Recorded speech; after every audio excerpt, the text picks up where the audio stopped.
Well, hello everyone, and thank you so much for joining us today for this webinar on osteoporosis and exercise.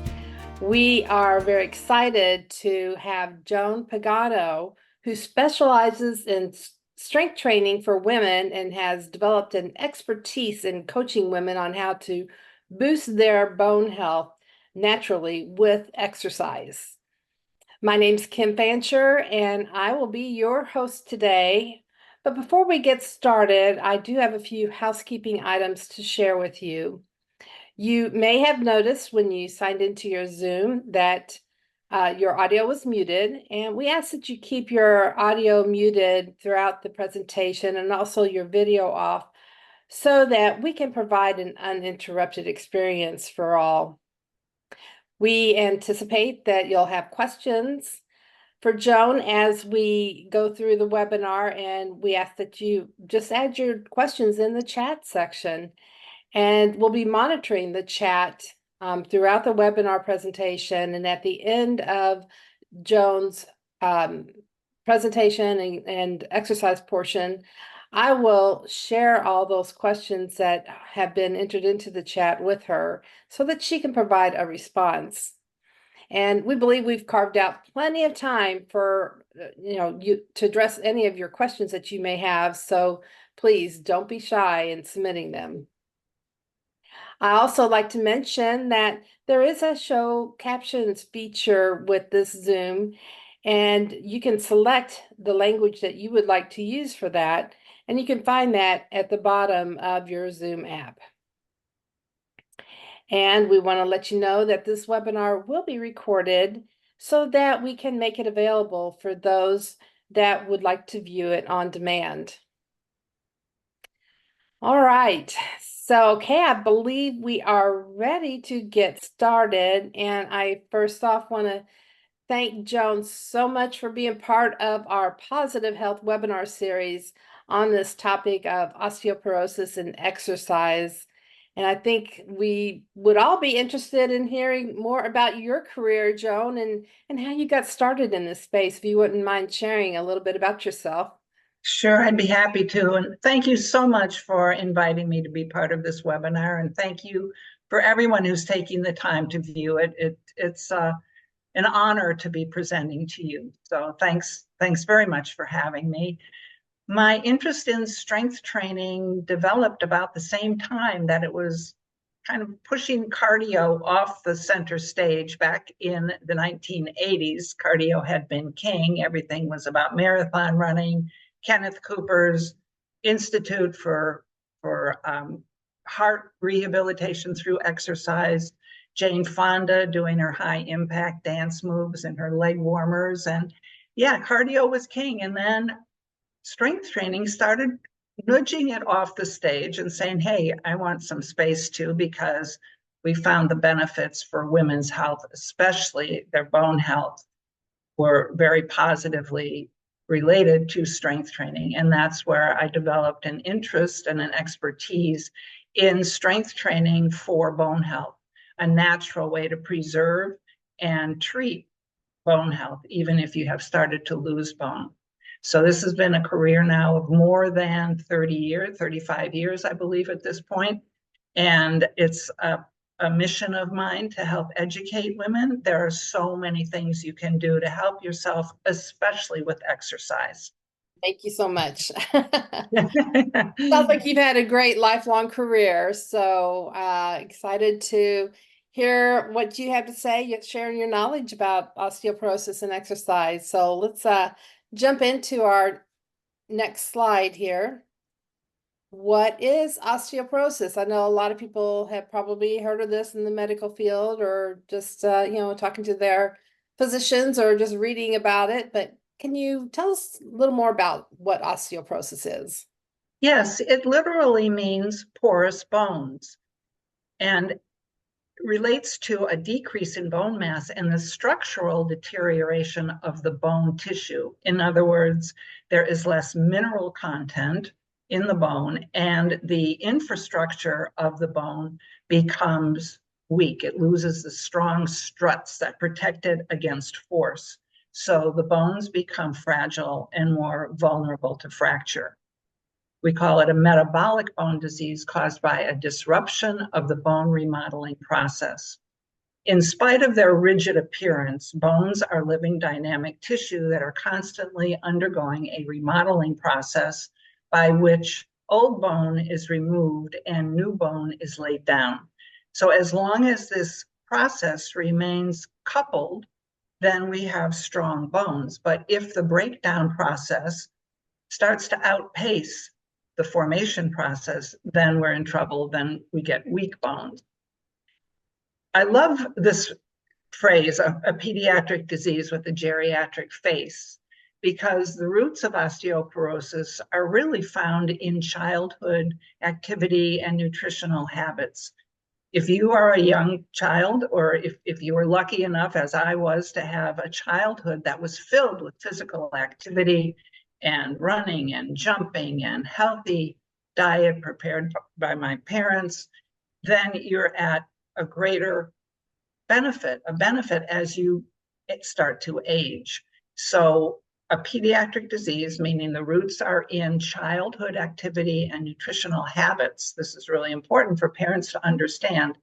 That doesn't show up until later in life. We think of it being an older person, especially an older, older woman's condition. But a lot of people suffer from osteoporosis as they're getting older. Go to the next slide. Okay, well, thank you for that information. And can you tell us about bone mineral density, or BMD? There's a lot of information out there in regards to that, and it'd be helpful to really have a better understanding of what that is. Yes, you'll see that more and more now. There's more articles, more research, more studies, more emphasis on bone health.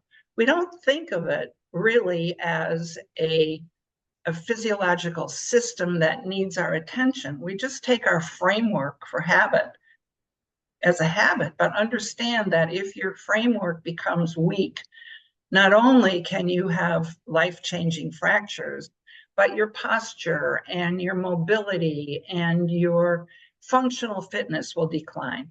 So the most rapid formation occurs during early childhood and up through the mid-20s. And this is very encouraging for women in their early to mid-20s. You can still impact your bones. It's not too late to get on the bandwagon and start doing strength training or impact exercises.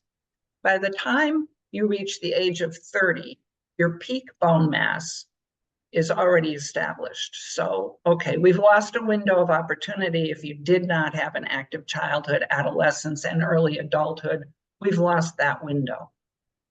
We go into a maintenance phase during our 30s and 40s, which is a time when all the physiological systems of the body begin a very subtle decline that don't show up until later. So this very subtle decline is like, 0.75% to 1% per year of bone loss. Now, the problem is, or the emphasis for this being a problem at the time of menopause, is that during the 5 to 7 years after menopause, when we lose the protective effect of estrogen, there is a very rapid acceleration of bone loss that can be as much as 2 to 3% per year. If you take that on the outside, we're talking about 7 years after menopause, 3% bone decline per year. That's 21%. If you multiply it out, that's 21% of your skeleton you can lose postmenopausal. That's why this is a very important topic for us in the menopause phase.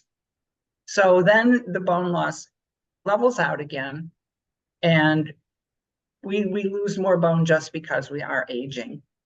But it's not that accelerated pocket of time immediately postmenopausal when our levels of estrogen drop, and that's a time that we really need to pay attention. Okay. Well, now that we know more about that lifespan with our BMD, can you tell us a little more about the origins of osteoporosis. Right. What I just mentioned is that a lot of it has to do with the decline in estrogen levels. Estrogen protects us, our hearts, our lungs, our brains, our bones. Estrogen protects. So as we lose the protective effect of estrogen, we are at risk. And then aging is a factor that we can't really do anything about, but vitamin D deficiency is something that we can manage, a lifestyle habit that we can manage. Sometimes there's secondary osteoporosis resulting from a medical condition or drug use, and steroids, which are prescribed for many, many different kinds of inflammatory conditions, are the leading cause of secondary osteoporosis. Okay. And I just want to put a reminder out there to folks, if you have a question for Joan as she is going through her presentation, to please add that into the chat and we'll pull those up when we get to the end of the presentation. Oops. So, primary risk factors. Tell us about that. Okay, if you've suffered a fracture as an adult, regardless of the cause, that's considered a personal history of fracture, and that is a risk factor for osteoporosis. Unless, of course, the fracture occurred in your fingers, toes, skull, or facial bones. But any other fractures from any other reason, whether it's a car accident or you fall on the sand, as one of my clients did and fractured her shoulder, what we would consider a minimal trauma, whether it's major or minimal, you have a personal history of a fracture as an adult, you're at risk.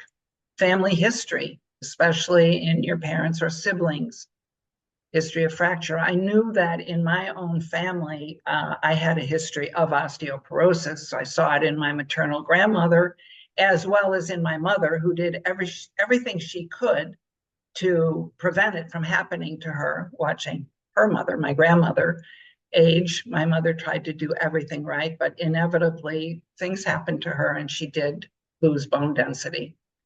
Of course, cigarette smoking is probably the worst thing that you can do for your body. And if you have a small, thin frame weighing less than 127 pounds, then you're more at risk for fracturing a bone. Okay. How about some secondary risk factors that go along with that? Okay, so the non-modifiable ones are your ethnicity, whether you're Caucasian or white, advancing age. The older we get, the more we risk developing osteoporosis, because remember, our bones are declining little by little. So we don't have much choice in terms of defending against the aging process. We can just take all the measures that we now know to do to defend against developing osteoporosis. Frail or in poor health and suffering dementia, these sort of go hand in hand, and you probably have an image of somebody you know or love in mind who may be at risk because they are frail. And that's something that we really want to defend against as we're getting older. Nobody wants to become frail. We want to maintain our strength and our ability to function and maintain a lifestyle that we love. Modifiable risk factors are low calcium and eating disorder, which affects estrogen levels and may affect a menstrual cycle, which means that your estrogen is at such a low point that if you lose your menstrual cycle, then your estrogen levels are very low. This is a problem for younger women who are pursuing a sports activity like dance or gymnastics, who need to keep their body weight at a certain level, so they may do it by improper eating. Excessive alcohol is not good, like smoking. We just know it's no good. Physical inactivity, well, this is where we come in. We need to stay active. We really need to create a lifestyle of movement, a daily lifestyle of movement, finding ways to move throughout the day so that we have a baseline of activity. And then, as we've said, low sex hormones, especially estrogen in women and testosterone in men. Okay, well, those are very interesting, especially trying to understand the difference between what can be modified or not. But looks like there's some other risk factors that exist as well. Right. So certain diseases which you can't avoid having, perhaps, like celiac disease, which interferes with your digestion of gluten in wheat, inflammatory bowel disease like Crohn's disease, and hyperthyroidism, which means your parathyroid glands go into overdrive. And this is typical of what happens to women after menopause too. Hyperthyroidism is an issue for us. So these are types of conditions that interfere with the absorption of calcium and therefore increase bone resorption or breakdown. And as we mentioned earlier, the long-term use of steroids and other drugs used to treat inflammatory conditions like rheumatoid arthritis, lupus, thyroid deficiency, and hormone-sensitive cancers like breast, ovarian, uterine, and prostate.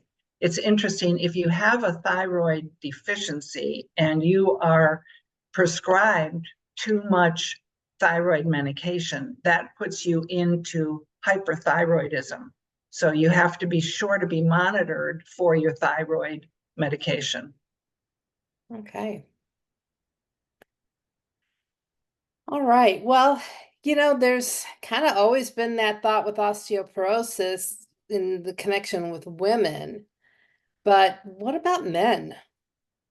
It's so surprising sometimes that men that you would never assume, athletic men, men who have been healthy their whole lives, never fractured a bone.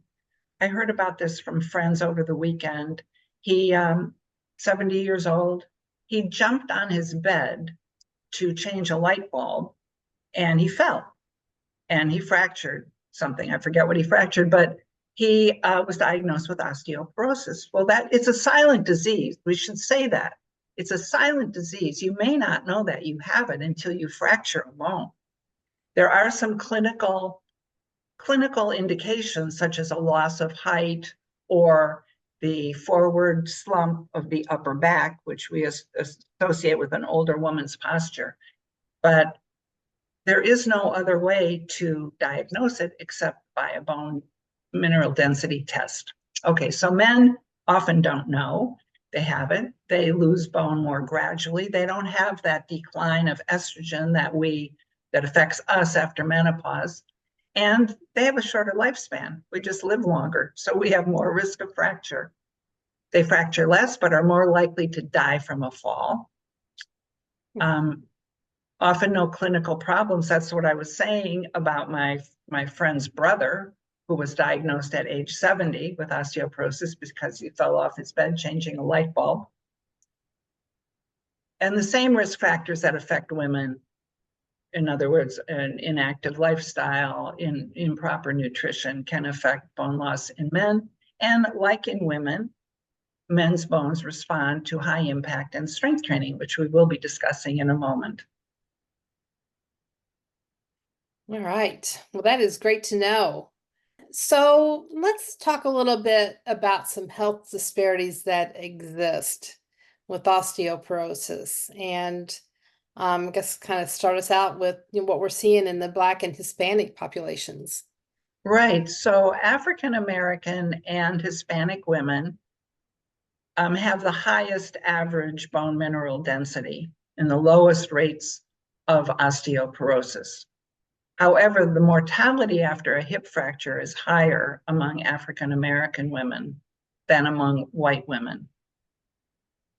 The reason that they may have stronger bones than whites is that maybe due to a greater body size, a greater muscle mass, and I don't know what that says, but it might be caused by a higher something or other, higher rate.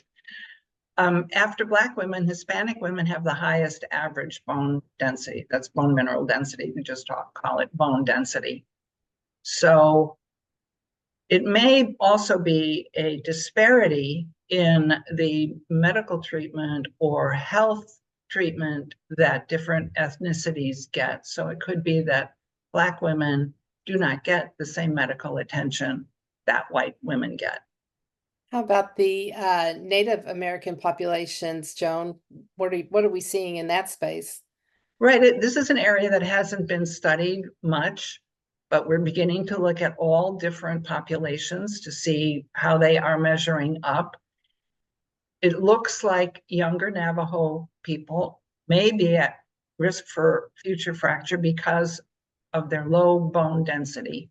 And again, it could be due to challenges in healthcare and fracture morbidity among these underrepresented groups. So we are beginning to study more populations to find out what it is exactly that gives them a stronger skeleton and how we can help them preserve that by paying more attention to giving them education, medical education, like we're doing today. It'd be wonderful. Yeah, definitely. All right. Then, we've got a large LGBTQIA population out there. What are some things that they should be really understanding more about? Right. So if you have surgery to remove the ovaries, for instance, you will eliminate the natural source of estrogen. And therefore, that population, trans men, would be at greater risk unless they take hormone therapy. Gender affirming hormone therapy has been shown to maintain or promote acquisition in transgender men and women. No surprise there, because I'm sure it also helps promote bone health in menopausal women. It's just a question of whether that's a choice you want to make or not.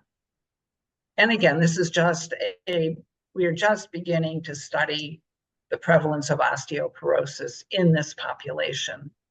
Well, great things for us to really kind of take in and try to understand better as we look at all these different ways that can impact how osteoporosis affects women plus. Now let's jump into how we measure BMD and what kind of screening methods are out there for people to consider if they want to know more about their own bodies. This is a great idea to get a baseline at some point if you have risk factors, which we discussed earlier. As I did, I had risk factors because I knew I had a family history. I am a true ectomorph with long, thin bones, and I was not tolerating dairy well. So when I turned 50, I asked my gynecologist if I could have a bone density test. She agreed. And so I had bone density tests regularly throughout my adult years, measuring the difference every 2 years in the strength of my bones. This is really a great idea if you have risk factors, because the Medicare doesn't cover a bone density test until age 65, which is kind of late in the game to be discovering if your bones are weakening. I'm having more and more women in their 50s and 60s coming to me very surprised that in spite of all the activity and the health care that they have provided for themselves, their personal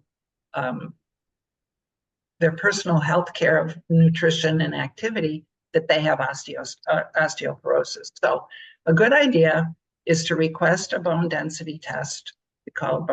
It's just called a bone density test. If you have risk factors, the test measures the hard mineral content of the bone. That's the calcium content at the hip, spine, and wrist, which are the areas that are most vulnerable to fracture. You get 2 scores. Unfortunately, this is rarely reviewed with the patient. Often I'm the first person to review a test score with my clients who come to me for help. But you get 2 scores, a Z-score, matching your bones to your peers, your age matched peers, versus your T-scores. T-score is the young normal. Now, you may feel this is unfair because, of course, if you measure our bones against a young woman who's 28 or 30 years old, we're not going to have as much bone density. But that's why we consider her the gold standard. So what we really look at is the T-score. And this test only measures the mineral content of the bone, the calcium content. It's the best measure that we have, but it doesn't give us any information about the infrastructure or the microarchitecture of the bone, which I mentioned earlier is what causes the bone to fracture. If you lose the connecting struts that provide its strength, then that bone. So we are looking more and more. There are more tests coming out. Of trabecular bone score, TBS, is coming out, which looks at the quality of your bone as well as the quantity of the mineral content. Ultrasound is usually used for pre-screening. So you'll go to a health fair and maybe get a heel ultrasound, which is a non-invasive test. So is the bone density test, by the way. You stay fully clothed, you lie down on a bed, and the scanner goes over you. You don't have to undress, you don't have to even move. They position you so that it can get a good reading at your hip and spine, and often at your forearm too. Anyway, it's easy to get a heel ultrasound at a health fair, but it's not as accurate. It might be good if you get a low bone density in that pre-screening to go get a full bone density test. And then there are biochemical markers like blood tests and urine tests. One of them is one that we all should be getting, which is to measure our vitamin D levels. That's measured by a blood test. So you don't really know, even if you're taking massive doses or not taking vitamin D at all, you really don't know what your levels are unless you get a blood test. And these tests can also measure bone breakdown and building. So if you are on a medication, for instance, you want to see if your medication is working for you, you might have blood tests or urine tests that will indicate if that what your rate of bone resorption or breakdown is. Wow, that's great to know. Thank you so much. Especially hearing that, it sounds like these screening methods are, fairly pretty easy to do, not too scary. Right, true. Well, we spent 30 minutes here, just kind of getting some knowledge share from you on what osteoporosis is and bone BMD and other things. And now we really kind of want to see how exercise can really help with that. So we're going to talk about it first here, Joan, and then you're going to jump into an actual demonstration, right? Yes, absolutely. Excellent. So there are two types of exercise that support bones. One is weight-bearing cardio activity, and the other is resistance training, also known as strength training. Weight-bearing cardio is any activity where you're on your feet resisting the force of gravity. So it could be walking or running, it could be aerobic dance, it could be hiking, it could be stair climbing, it could be the elliptical in the gym. It could be any activity where you're on your feet. There are two types of impact. A low impact activity is where one foot is always on the ground. So this would be an activity like walking, as opposed to high impact, where both feet are off the ground, as in running or jumping. Depending on your level of bone health, how strong your bones are, you would either choose to do a high impact activity because your bones and joints are healthy and you can tolerate it and it would be good for you, or you may find that you should do low impact activities because your bones or your joints are fragile for one reason or another. Could be tricky knees, for instance. It's not necessarily that you have low bone density. So you have a choice of low or high impact in your choice of weight-bearing cardio. There are two types of exercise that are very popular and that are very beneficial to overall health, that are not particularly beneficial to the bones. cycling and swimming are those activities. And the reason being that your weight is supported either by the seat of the bicycle or the buoyancy of the water. If these are activities that you love, you should definitely continue to do them, but you should add some weight-bearing activity into the mix as well. Do a walking program. Walking, by the way, you have to do brisk walking. You can't just be strolling. You need to exert effort. You need to become a little bit breathless. You should incorporate hills or inclines or stairs into your walking route in order to get intervals of faster pace and higher intensity, even though it's still a low impact activity, meaning it's good for your joints, won't harm your joints. Your weight bearing refers also to the type of strength training that you should be doing. Anytime that you have a chance to do a strength training exercise when you're standing up is more beneficial for your bones than if you're doing it lying or seated. There may be reasons why you have to do a program seated, or there may be certain exercises for the core, for example, that you need to do lying on the floor. But if you have a choice, you should choose more often to do standing resistance training exercises. Resistance training is a method of applying force to the muscle in order to make the muscle contract against the bone, which strengthens the muscle. At the same time, it strengthens bones. So we say there's a parallel hypertrophy of muscle and bone when you're doing a strength training program.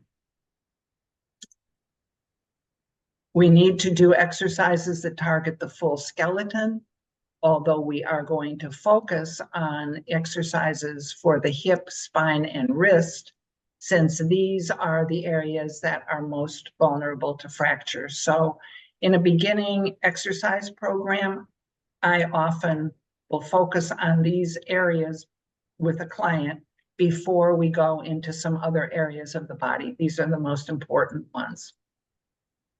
Strength training can be using your own body weight, which is a great way to start learning. If you are new to exercise or new to strength training, doing exercises that use your body weight count as resistance training, and they are very beneficial, like squats and push-ups, very, very beneficial to the whole body, and also prepare the body for more aggressive work. So you will learn by doing these exercises, you will learn how to position your body properly. You will learn the proper form and stabilization, how to hold your body so that you are targeting the right muscles and avoid injuring any other body parts. So the hip, about 15% of fractures, 25% of fractures occur in the hip. And this is the most life-changing of all fractures. In fact, there are people who really never fully recover an independent lifestyle, and in fact, may even die from a hip fracture. So the hip is so important for us for mobility and for stability in the lower body. So that's 25% of fractures occur in the hip. About 40% occur in the spine. And this can happen from a forward posture where as your head is moving forward of your shoulder, in optimal posture, your ear is over your shoulder. But you will see as we get older, because of all the activities that we do to the front, we live to the front basically, that eventually with gravity and with these habitual movement patterns, we start to round forward. That the weight of the head coming forward of the shoulders puts a lot of extra pressure on the vertebrae of the spine. And if they are weak, they may fracture just from that, compression fractures. And then the wrist is a fracture that occurs usually the result of an outstretched hand to break a fall. Okay, so what can we do? I'll just show you the equipment that I'm going to be demonstrating with. Free weights. This is all minimal equipment, easily available on Amazon or anywhere that sells sporting goods. So these are 5-pound free weights. And if you're just starting out, You could even use a water bottle or something like that, a soup can that you have around the home. So, or the office.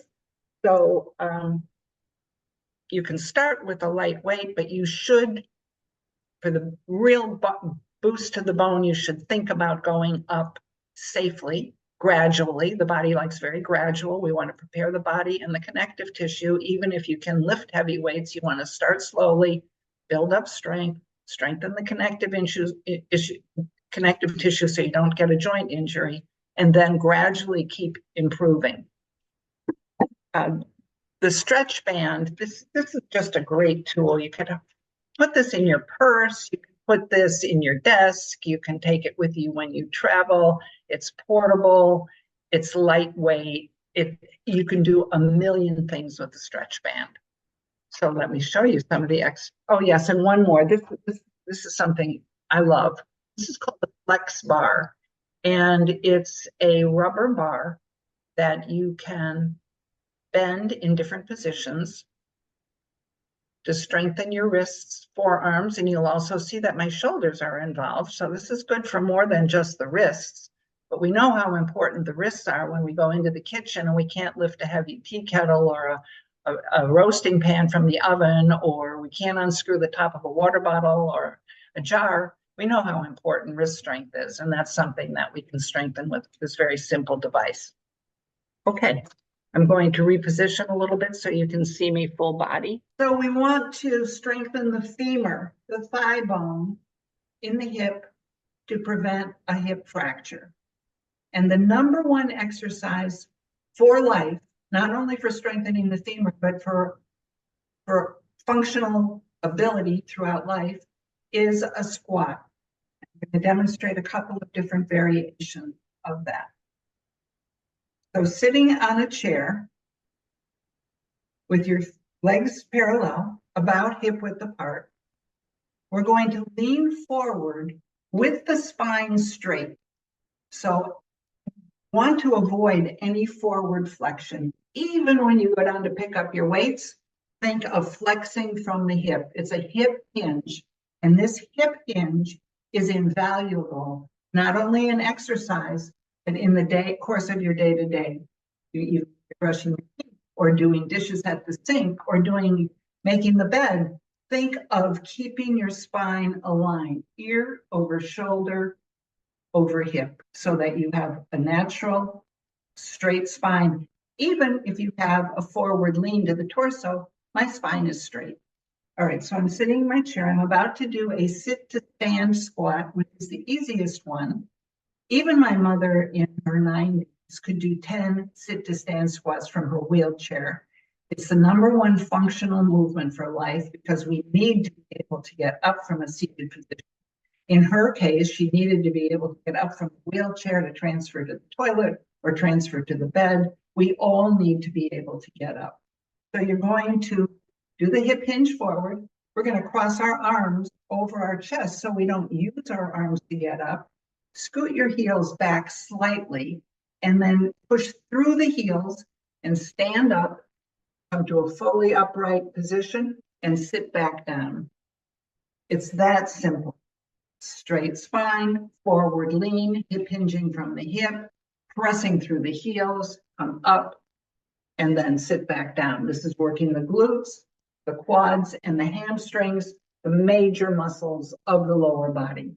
When you're ready to progress, you will do a stand to sit squat. And for this, show you better. We're going to raise the arms to shoulder height to compensate for the fact that we're going to be reaching back with our hips. So as I'm going to aim towards the chair, my arms stay parallel to the floor and I come right back up again. So you're not going to sit, but it's nice to do this with a chair behind you. I often teach this if somebody's just learning. I teach it into a chair because it gives you the proper form. The common tendency is to put too much weight forward, pushing your knees forward of your toes and causing force on your knees. Then if you're ready to progress, notice I'm hip hinging to pick up my weight. You can add weights, and then I'm doing a squat like this. a weighted squat. Of course, the weights are great for all kinds of exercise. And you usually just need 2 sets of weights. You should have a lighter weight and a heavier. And as I mentioned earlier, if you're just starting out, you can use water bottles for exercise. Then for the back, we want to strengthen all the muscles of the back musculature in order to support the spine. And 2 of the best exercises do with a stretch band. Moving it around the arches of your feet, hip hinging forward, back straight, and making a little handle with the band, the ends of the band. And I'm going to lean forward slightly and pull the band up to the sides of my waist, creating a right angle at my elbow. And release. You want to keep tension in the band. Once you start working with it, you don't want it to go slack like that. You want to keep it taut. And this works the main muscle of the back, the latissimus dorsi. And then if you turn your hands, the palms backwards, I'm going to lighten up a little bit here, and pull the elbows out to the side, making a box with your elbows. I'm working across the mid-back. So whereas the first exercise works sides of the back, this works the muscle between the shoulder blades and the upper back. So 2 great exercises that you can do, simple stretch band, inexpensive, and great to have as part of your repertoire. And then I demonstrated flex bar before, but just to review, this is a fabulous tool. There are other ways that you can strengthen your wrists. Actually, just using the weights and the bands will help strengthen the wrists. You can bend it different ways. And then twisting one. And this is also important for grip strength, which has been shown to be one of the key indicators of longevity. The strength of your grip in your hands is an indication more than blood pressure or cholesterol, is an indication of how well you will age and how long you will live. So we need to be strong in our arms, hands, and forearms in order to be functional. Okay, exercises that we should avoid. Number 1 exercise to avoid is any exercise where you round forward. So people will ask me, let me back up for a second. People will ask me, what exercises should I avoid? Or is the class that I'm taking safe for me? And I say, here, this is the way you're going to decide for yourself. I'm going to show you the movements that are contraindicated. And then you will know if you're taking yoga or Pilates or body sculpting or whatever class you're taking, you will know that you have to modify those movements. So any exercise, like a toe touch, whether you're seated or standing, any exercise where you're rounding forward like that, what a crunch, which was an abdominal exercise, like a sit-up, only not going all the way up into a sitting position. A crunch requires you to curl up like this. That we would not do. Flexion with rotation. In other words, a side crunch. If I were on the floor lying on my back doing this, that would not be a good idea for the fragile vertebrae of the spine. Anytime that you're separating ribs from the hips, you may have a problem.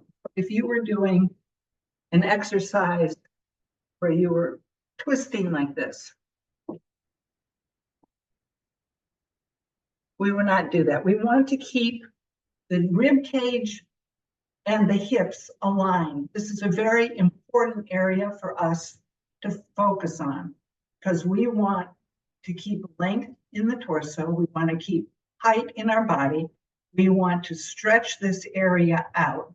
So you don't ever want to separate and do extreme twisting or lateral flexing.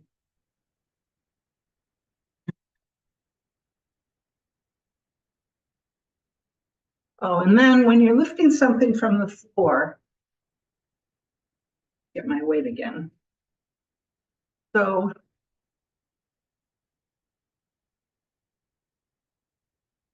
this is a very functional movement that we need to be able to do. When you lift something from the floor, you want to keep your back straight, like I'm doing. Pick up the object and keep it close to you. So this kind of practice has a tendency, of course, would be to reach for something like this. You want to keep your back straight and do a deep squat, lower body, strength of your lower body exercise. So I think that's it for the exercise demo. I'm happy to answer any questions that you may have about exercise or about anything I said earlier. And I thank you again for your attention. We do have a couple questions that came in. We're ready for the Q&A here. And the first one that came in was in regards to, how radiation and or chemotherapy affects bone density. Could it accelerate the natural, process of it? And are there any preventive measures to be considered? That's a great question. I'm just going to consult. This is a book that's available from the Bone Health and Osteoporosis Foundation, which was formerly called the National Osteoporosis Foundation. And it's available on their website for maybe $5 or something. And it is one of the most comprehensive resources for information on exercise, and not only on exercise, on bone health. And I'm going to have to consult quickly because I remember seeing something in here. I still use this as one of my major go-tos for when I have a question. Because that's a great question. And yeah, can you show us the booklet again? Sure. It's called Boning Up On osteoporosis. Boning Up on Osteoporosis. Okay. From the Bone Health and Osteoporosis Foundation. And I'm just looking, but I don't see it. It's a great question. I'm sorry, I don't have the answer at hand. No, I'm sure that there's probably some information if someone were to Google that title out there and maybe get to that resource, be able to get some information on that. Another question we had come in is in regards to the exercises that you just shared with us, and some of the things that you said not to do, like twists and crunches, other experts recommend doing, and how do you reconcile that? Well, there are definitely different disciplines, but I never heard of anybody who was really instructed in this area to recommend a twisting crunch.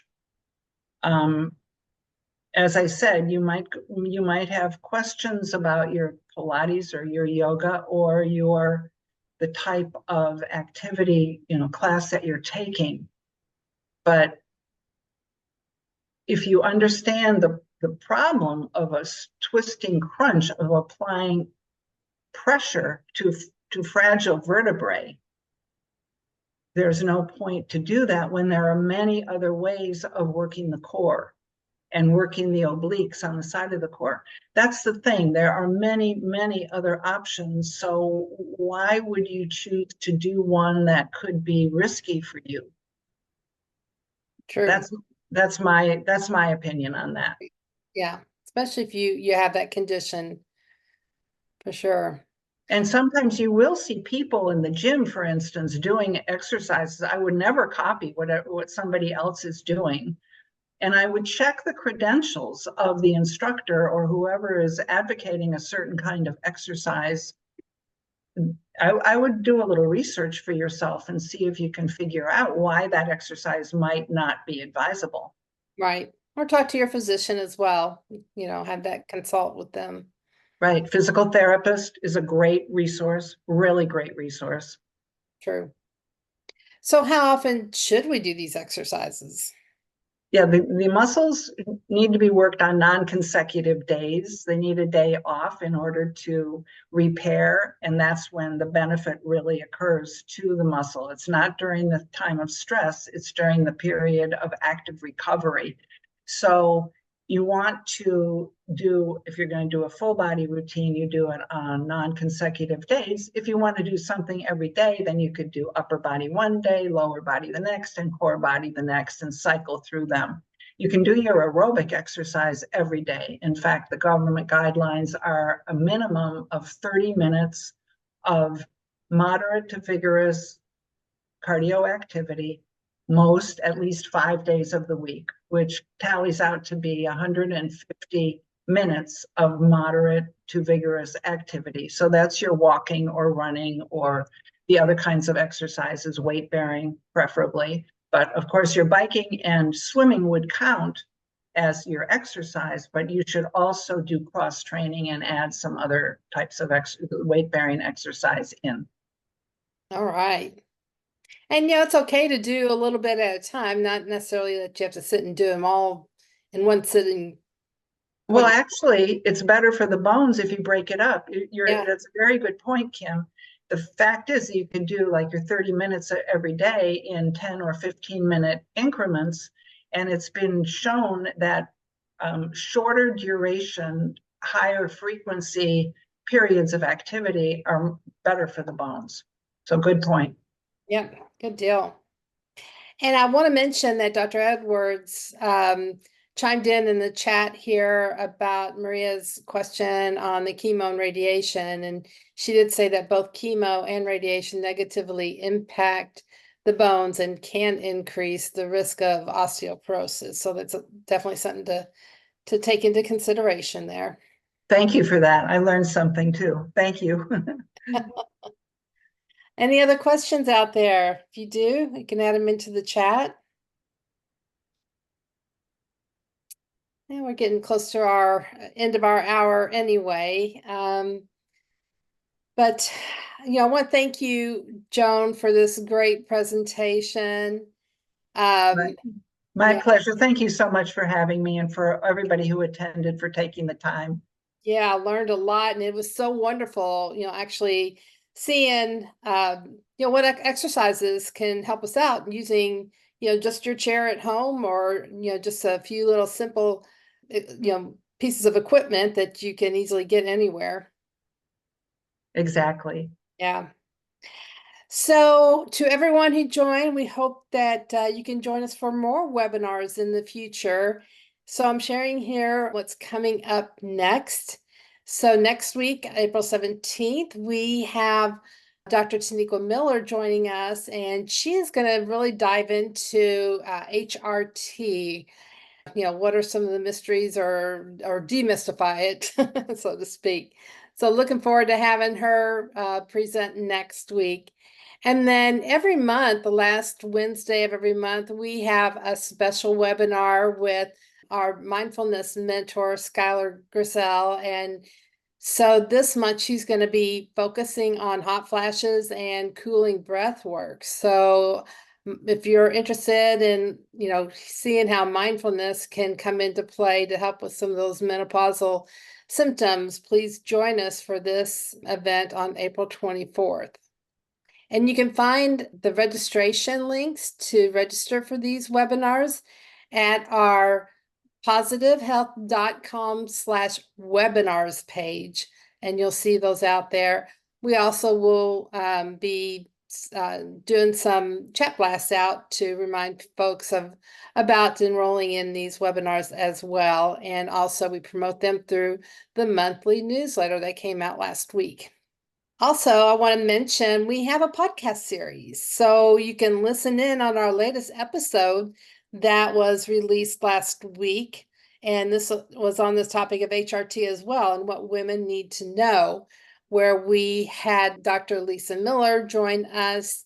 So great conversation with her, and really trying to dive into, how you can empower yourself with knowledge and gain a deeper understanding of HRT. And with the podcast series, we have a page out there at positivehealth.com/podcast, where you can go out and see this and other previous episodes. And we do release a new episode every month, first Wednesday of every month. So continue to be looking at that and look for communications in regards to these episodes as well. All right.